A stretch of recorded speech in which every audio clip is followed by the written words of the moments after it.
Hello friends, നമ്മൾ ഇന്നിവിടെ ചെയ്യാൻ പോണത് ക്ലാസ് 12th ഫിസിക്സിലെ ചാപ്റ്റർ ആയിട്ടുള്ള ഇലക്ട്രിക് ചാർജസ് ആൻഡ് ഫീൽഡ്സ് എന്ന പാഠത്തിലെ എക്സസൈസ് 1.1 ആണ് ചെയ്യണത്.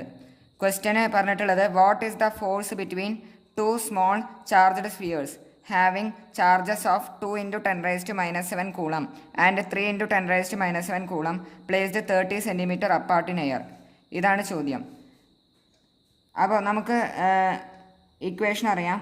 അതായത് രണ്ട് ചാർജ്ഡ് സ്ഫിയേഴ്സ്, ഇതൊരു ചാർജ്ഡ് സ്ഫിയർ, അതേപോലെ തന്നെ ഇത് വേറൊരു ചാർജ്ഡ് സ്ഫിയർ. ഈ രണ്ട് ചാർജ്ഡ് സ്ഫിയറിനെ നമ്മൾ ഡി ഡിസ്റ്റൻസ് ദൂരെ ആണ് പ്ലേസ് ചെയ്തിട്ടുള്ളത് വെച്ചാൽ ഇതൊരു ചാർജ്ഡ് സ്ഫിയർ, ഇത് വേറൊരു ചാർജ്ഡ് സ്ഫിയർ. ഇങ്ങനെ രണ്ട് ചാർജ്ഡ് സ്ഫിയേഴ്സ് ഉണ്ടെങ്കിൽ അവരെ നമ്മൾ ഡി ഡിസ്റ്റൻസ് ദൂരെയാണ് പ്ലേസ് ചെയ്തിട്ടുള്ളത് വെച്ചാൽ അത് കാരണം ഉണ്ടാവണ ഫോഴ്സ് ഓഫ് എന്താ ഉണ്ടാവുക, force of attraction or repulsion, അത് എന്തിന് ഈക്വലാവും? K × Q/d² ഈക്വലാവും.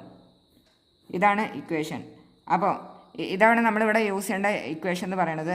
സോ F = കെയുടെ വാല്യൂ എന്ന് പറയുന്നത്, കെ ഒരു യൂണിവേഴ്സൽ കോൺസ്റ്റൻ്റ് അല്ല, അതിൻ്റെ വാല്യൂ എന്ന് പറയുന്നത് 9 × 10⁻⁹ newton metre square per coulomb square ആണ്.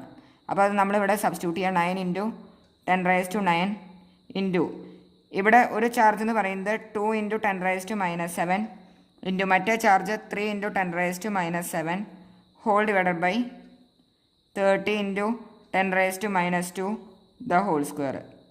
ഇതാണ് നമ്മൾ ഇടേണ്ടത്. അപ്പോൾ ഇവിടെ നമ്മളിത് കാൽക്കുലേറ്റ് ചെയ്ത് കഴിഞ്ഞാൽ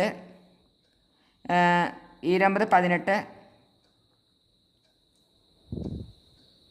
അപ്പോൾ ഇത് ചെയ്ത് കഴിഞ്ഞാൽ നമുക്ക് ആൻസർ കിട്ടുക 6 × 10⁻³ ന്യൂട്ടനാണ് കിട്ടുക.